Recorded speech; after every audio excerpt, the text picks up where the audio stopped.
జాతీయవాద జర్నలిజానికి అసలైన వేదిక నేషనలిస్ట్ హబ్ ని సబ్స్క్రైబ్ చేసుకోండి. నోటిఫికేషన్స్ కోసం బెల్ ఐకాన్ పై క్లిక్ చేయండి.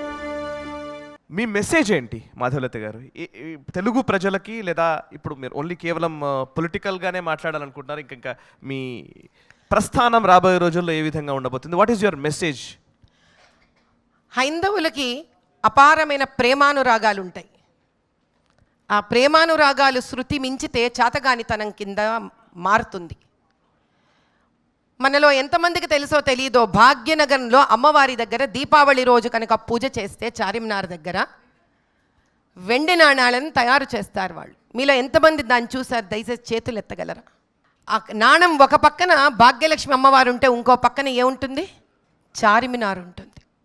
అది హైందవుడి గొప్పతనం. ఇటు పక్కన భాగ్యలక్ష్మి అమ్మవారిని అక్కడ నిలబెట్టకూడదు, పూజించకూడదు అని ద్వేషించినా కూడా ప్రాంతము మనని.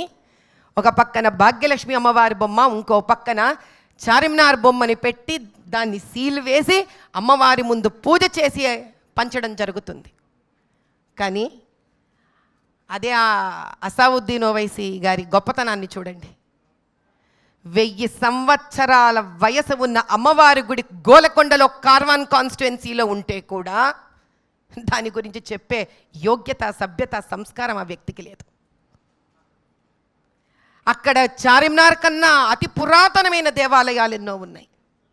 1677లో శివాజీ ఛత్రపతి మహారాజ్ ఇక్కడికి వచ్చినప్పుడు ఆయన ఎన్నో దేవాలయాన్ని సందర్శించారు. కానీ ఏ ఒక్క గుడి నుంచి మాట్లాడే యోగ్యత లేదు ఆయనకి. ఎన్నో దర్వాజాలు కూలగొట్టేశారు. కేవలం మరాఠాలు కలిసి ఏకత్రితమయ్యి ఒక నినాదాన్ని లేపి ఛత్రపతి శివాజీ గారి ఒక దర్వాజాని మాత్రమే ఈ రోజుకి సంరక్షించుకుంటున్నారు వాళ్ళు ఓల్డ్ సిటీలో. దీనికి కారణం ఏంటిరా అంటే, మీరందరూ బహుశా టైం ఉంటే you should all go through a book called beautiful tree. Beautiful tree. అందులో అద్భుతంగా ఏం రాశారు తెలుసా అండి? ద్రా అంటే ఏంటి తెలుసా మీకు? సంస్కృతంలో ద్రా, డిఆర్ఏ, ద్రా అంటే అటు దిశగా వెళ్ళేవాడు వేగంగా. షు అంటే పరస్పరంగా ఒకరితో ఒకరికి 2 వర్గాలు ఉన్నప్పుడు వాళ్లకు నచ్చినట్టు, వాళ్ళకి సానుకూలంగా, వాళ్ళు ఇబ్బంది పడకుండా వాళ్లకు కావలసినవి ప్రేమానురాగాలతో చేసేవాళ్ళు అని. శూద్ర అంటే అటువంటివి వేగవంతంగా సమాజానికి వాళ్లకు కావలసినవి చేసే ఒక వర్గము అని.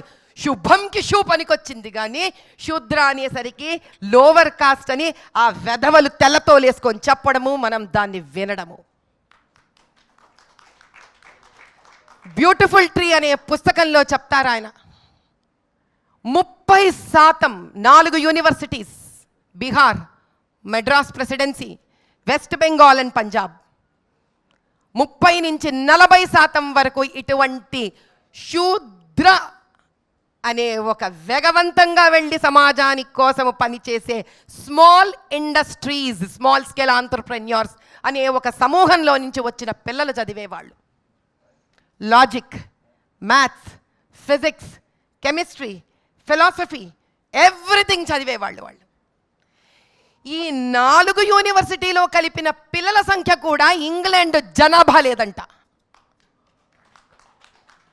అక్కడ నుంచి దీన్ని ఎలా విడగొట్టాలో అర్థం కాని తెల్లదొరలు మనని, కులమనే పేరే లేని మన భాషకి కులమనే పేరుని ఇప్పించి అది మనం తీసేసుకొని ఆనందంగా డప్పు కొట్టుకుంటూ రాజకీయ పరంగా దాని ముక్కలు ముక్కలు ముక్కలు ముక్కలు ముక్కలు ముక్కలు ముక్కలు ముక్కలు చేసేసి, ఆ ముక్కలు సరిపోవని దాని ఏబిసిడి EFGHIJKLMNOPగా Z వరకు పెట్టేసి దానికి అది సరిపోవని ఓల్డ్ సిటీలో ఇప్పుడు రాజస్థానీ, బీహారీ, మరాఠీ, ఏమిటిది ఏమిటిది?